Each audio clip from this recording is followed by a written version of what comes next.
খন্দকের যুদ্ধ মুসলমান কখনোই জিততে পারত না যদি মক্কার কুরাইশরা সরাসরি আক্রমণ করতে পারত।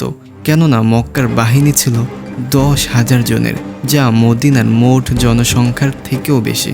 আসলে মুসলমান কি এমন করেছিল যার কারণে যুদ্ধের প্রেক্ষাপটই চেঞ্জ হয়ে গেল? আসুন এই পুরো বিষয়টি আমরা জেনে নিই আজকের এই ভিডিও থেকে। কাফেরদের প্রস্তুতির কথা জানতে পেরে রাসূল সাল্লাল্লাহু আলাইহি ওয়াসাল্লাম খুব দ্রুত মিটিংয়ের আয়োজন করেন। সেখানকার সবাই জানতো যদি সরাসরি লড়াই করা হয় তাহলে জেতা প্রায় অসম্ভব, আমাদের অন্য কিছু ভাবতে হবে।